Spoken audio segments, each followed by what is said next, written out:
Alright everyone, welcome back to the YouTube channel. I'm Xavier Smith, and today I'm going to talk about IMFs, or intermolecular forces. This is 5:45 a.m., so if I misspeak, that is truly my fault, but just wanted to give you a heads up. Okay, so IMFs are only for covalent bonds, so just remember that. The difference between ionic and covalent, there are just distinct differences between the two that you have to memorize separately. Like ionics just have a higher freezing point because they're already solids. So that's just something to remember. Okay, now all we have to really ask here is, okay, a covalent bond, is it polar? If not, we have something called a London dispersion force, which is pretty weak. And then you kind of just gonna have to take everything I say with a grain of salt here. It's gonna be a little abstract, but I think you'll get it. And then if it is polar, is there a hydrogen? And if there is a hydrogen, is it bonded to FO or N? You may remember our Hibber-Fonkel, and then we move it down to Fonkel for electronegativity, and now we're down to FON, F-O-N. So if there is a hydrogen and it is bonded to FON, then you have a hydrogen bond, which you may know is pretty strong. And then if not, you just have a dipole-dipole, which is just a polar molecule that doesn't have a hydrogen bond. So we can go from weakest to strongest here, which is London dispersion forces, which we're going to call LDF, right? And then dipole-dipole, which you could just call dipole if you want, and then hydrogen bond being the strongest. And all this means is London dispersion forces, the forces between the molecules of covalent bonds is pretty weak, so the molecules are a little bit more spread out, right? And then dipole-dipole, they're a little closer, they're held together better, and then hydrogen bond, they're held together real good, right? It's pretty hard to separate those things. Okay, now if we go back to our states of matter, our gas, liquids, and solids, we know that with a gas, molecules are pretty far spread out, right? They're not too close, they have room to breathe free. Liquids, they're a lot closer, but they still have some room between them. They can still move over each other, right? And then solid, they're so close to each other, they're basically touching, right? So you can see that liquid and solid are basically the same thing. They're super close together. That's why it's so easy to going from water to ice is pretty easy, but going from water to boiling water takes a long time and a lot of energy, because going from this liquid all the way to the gas, where all the molecules have to be pulled apart, especially because water has a hydrogen bond in it, it's super hard to pull apart. Because if you think of H2O, you can already see that we know water's polar, and these H's are going to be bonded to the O, but you can just do this, right? And you'll see, well, that's a polar molecule, and it's got a hydrogen bonded to an O. So hydrogen bond, super, super hard to break apart, and it's got to pull the molecules way far apart. Okay, now we can just think of some of our reactions here you might need to know. We'll get back to these later. So going from a gas to a liquid to a solid, you usually lose energy, okay? So gases have a ton of energy, and then solids don't have much energy, right? Which kind of makes sense. Solids are just there, and I guess gases are moving and doing all this stuff. You know, these atoms are bouncing around. That does not look like an arrow. I don't know why I drew that. Okay, so gas to a liquid is condensation. Pretty simple, right? You get condensation on your water bottle. It's just gas turning into water. And then from a liquid to a solid is freezing. And you can see there's a big gap between gas and liquid compared to liquid and solid. And it's because coming from a liquid here to just bring these molecules a little bit closer to a solid isn't that big of a change, right? These molecules aren't getting that much closer. I mean, they probably are, but it's not as big of a deal coming from gas, where they're all over the place, to a liquid where they're lined up in little rows. And then if you went straight from a gas to a solid, it's called deposition, but you probably don't need to know that. It doesn't happen that often. That's like dry ice. You get dry ice out, and then it immediately starts turning into like carbon dioxide. So, whatever. And then if you're going from a solid to a liquid, clearly melting, like ice. And again, this is endothermic, so it actually takes energy to like melt ice. And that's not that big of a gap, again, because coming from like these atoms really close to them being just a little less close isn't that big of a change. And then liquid to gas is called vaporization, which vapor is like gas, so I guess that makes sense. And again, that costs a lot of energy because you are coming from a liquid and then you have to pull all of these molecules apart and get them really spread out. That's a lot of energy. That's a big change. And then if you're going straight from a solid to a gas, it's called sublimation. But again, you don't really need to know that. Okay, now let's think about this on a new level. This is my last whiteboard, so be lucky. Oh, I guess we're doing this now. Okay, so here's like a little graph you might see, and it's like temperature, and then this would be like energy. So like energy added. So if you keep adding energy, what is the temperature of like whatever substance we're in? And clearly it's going to be going through states of matter. So if we think about this, solid is going to be the lowest temperature. It's going to be frozen. And then liquid will be in the middle. And then gas will be the highest. Right? It's 3 states of matter. And covalent are usually liquids or gases, I think. But they can also be solids. Like there are some that are solids. And I think you can just, at room temperature, but you can just freeze them and they'll become a solid. Okay, so down here, we'll know that it always starts as a solid, right? And why does this make sense? Well, it's a solid and you're just adding heat to it and it's just staying a solid, right? Like if you had ice, if it's negative 100 degrees, you could add like 20 degrees of heat and it's still going to be ice because it's below its melting, below its freezing point still. So it's still going to be a solid. And then here at B, we have our melting point. So I'm going to put melting. Because now at B, we're at the temperature that like this ice is going to start melting. And we have to keep adding energy at the same, it's at the same temperature, but we have to keep adding energy. And eventually, this solid will melt into a liquid. And then right here is like the phase change. Right? Like technically this whole thing's the phase change, but like right here is now when it's all like a liquid. So then we have liquid, right? And it's a liquid and you're just adding heat. And then finally we get to a plateau again. And see, this plateau is longer than this one because going from a liquid to a gas takes a lot more energy. So we already know this is a gas.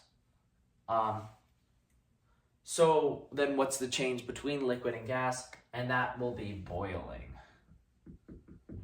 So like when you get water, like it's really easy to get water to a boil. I mean, it's not easy, but you get water to a boil, but then it takes it you could just sit there for minutes and it won't turn into like gas. So you get it to like this boiling point where it is boiling, but it takes a lot more energy to even get it at that same temperature to turn into a gas. So that's kind of the idea here, is that like you're in these like solid, liquid, gas, and you can have different temperatures while being in that same state. But to change states, you have to stay at the same like temperature, your melting or boiling point, or like freezing or whatever point, for like an extended period of time while adding energy, and then you can phase change. Okay, so what's the melting point? Well, the melting point, we're going from a solid melts to a liquid, so it is B, and then our boiling point again would be D, and then the melting of the heating of the solid, so we're in solid and the temperature is rising, so we're heating the solid at A. And then heating of vapor, which is just gas. Vapor is the same thing as gas. Well, here we are in gas, and again, heating just means the temperature is rising. So since the temperature is rising over here while we're in gas form, it's E.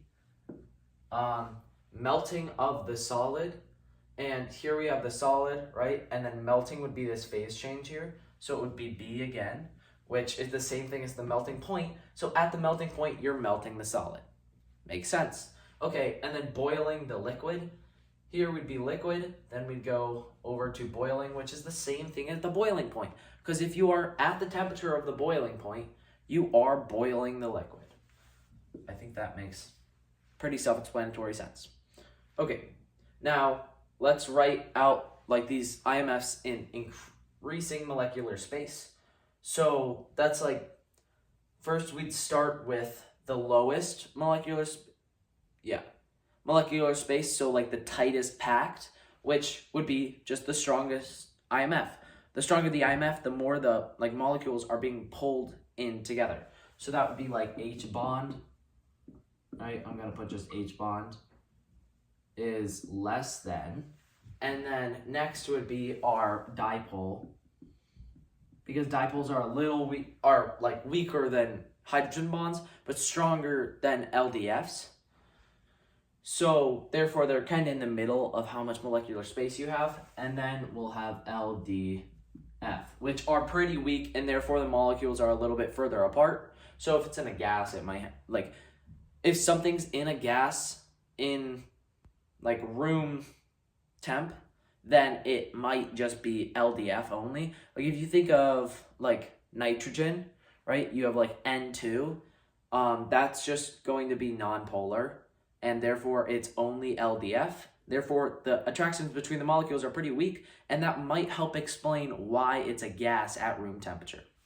Okay, and then increasing IMF attraction, well, that means we have to start with the lowest IMF attraction, which would be LDF, right? They're pretty weak. And then dipoles, like always in the middle for these things. And then H bond is definitely the strongest. Definitely the strongest. Okay, now all molecules. I didn't exactly explain what LDFs and dipoles and hydrogen bonds were, other than hydrogen bonds, like a polar molecule with a hydrogen bonded to F, O, or N. But LDFs are just in all molecules. So no matter what these covalent molecules are, they have LDFs in them, but usually if they're polar, we care more about the dipole or the hydrogen bond because those are stronger than LDF. But just remember that LDF is always in covalent bonds. Okay, so all molecules LDF. Polar molecules, well, we know would be LDF clearly, comma, let's just say dipole, right? Because in any polar molecule, you are going to have a dipole. That's just the thing with polar. So if you have a hydrogen bond, since that is like it's polar and it has a hydrogen bond, therefore it has LDF dipole because it's polar and hydrogen bond.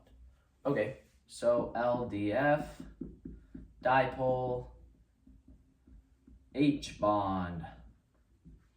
Yep. So just remember that any covalent molecule has LDF, and even the hydrogen bond ones have LDF and dipole and hydrogen bond. Oh my.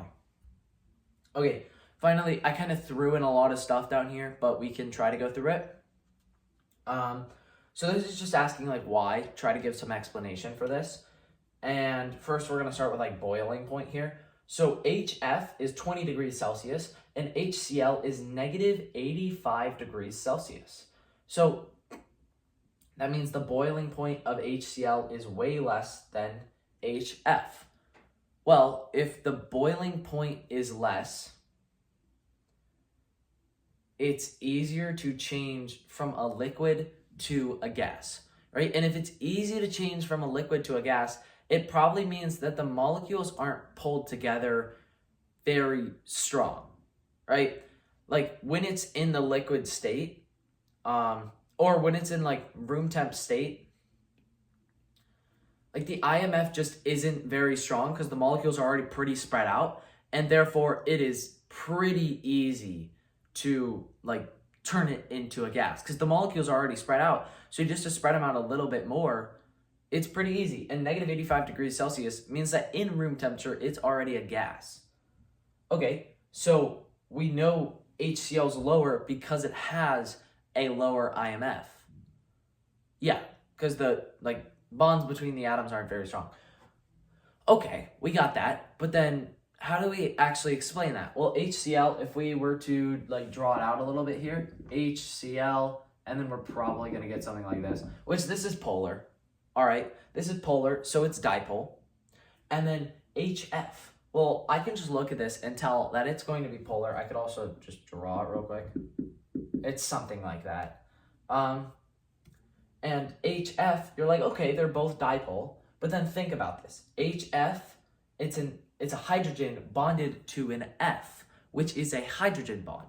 So therefore, the IMF in HF is way, way stronger than that in HCl. So the molecules are originally put way closer together, and therefore they are harder to pull apart. So you'd explain, well, HF has a larger IMF because it has a hydrogen bond compared to the dipole in HCl.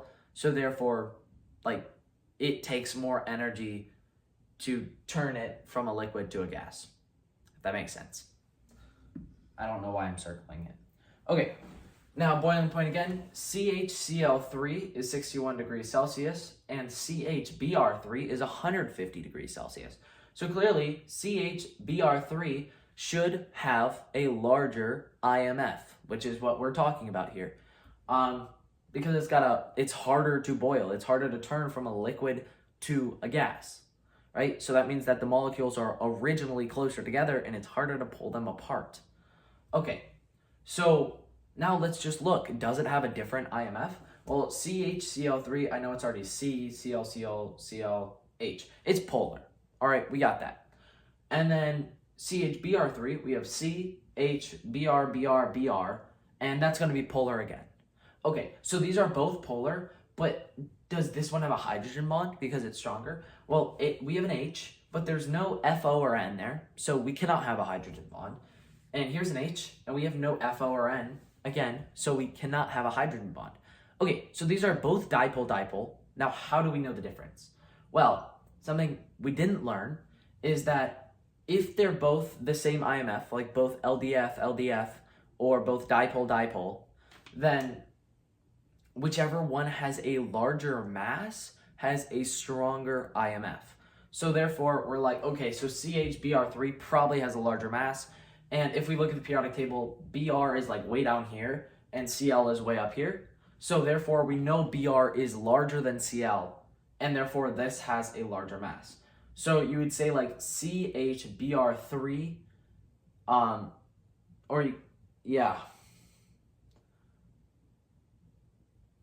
you could say both CHCl3 and CHBr3 have the same IMF, dipole, but CHBr3 has a larger mass and therefore a stronger IMF, and you could say therefore it is harder to turn it from a liquid to a gas, or it takes more energy to turn it from a liquid to gas. I don't really know if you have to explain therefore it's more difficult to turn from a liquid to a gas, but you could always say CHBr3 has a stronger IMF because it has a larger mass. You could say something simple like that and it gets the job done. And then you can always explain more if you want. Okay, now highest freezing point, which means it is very easy to freeze. We have H2O, which has a hydrogen bond, NaCl or HF. All right, so HF and H2O both have hydrogen bonds, but let's look at NaCl here. We're not just gonna cross it off because it's ionic, right? Good to know it's ionic. What we know about ionic is that they have they have high freezing points compared to covalents. So no matter what, NaCl is going to take the cake here. But if you were to decide against H2O or HF, high freezing point is just saying it's really easy to freeze, really easy to turn into a solid, because a high freezing point means near room temperature, it's gonna be frozen, like a solid.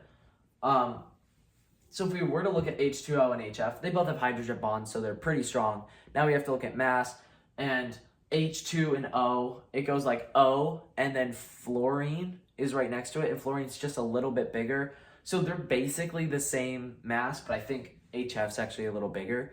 Therefore, it's got a stronger, like HF has a stronger IMF, like just slightly, and therefore the molecules are already put together a little closer, and therefore it's easier to turn it into a solid, if that makes sense. It might not. Just always come to me and ask questions if you have any. And then highest viscosity. Viscosity is like how easy it is to flow, like for a liquid, to just like the molecules to like flow over each other. Like honey has a high viscosity. Like there's a lot of resistance to flow. And then something with a low viscosity would be like water, right? You could just pour it or whatever. Okay, so highest viscosity. Since this would mean that it's really hard for it to flow, it probably means that the molecules are really close together, right? They're really sticking together. They can't just like pull apart. So now we're looking for whatever has the highest IMF, which H2S, that's going to be polar and dipole-dipole.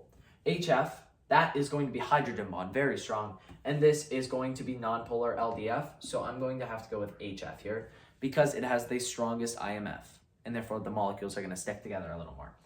And then highest heat of vaporization, so turning from a liquid to a gas, H2CO, CH3CH3, or CH3CH2CH3. So I can imagine this in my head. It's going to be like H's, C, right? Then C, two H's, C, H, H, H. And that looks pretty symmetrical to me. So I'm going to say that is nonpolar LDF.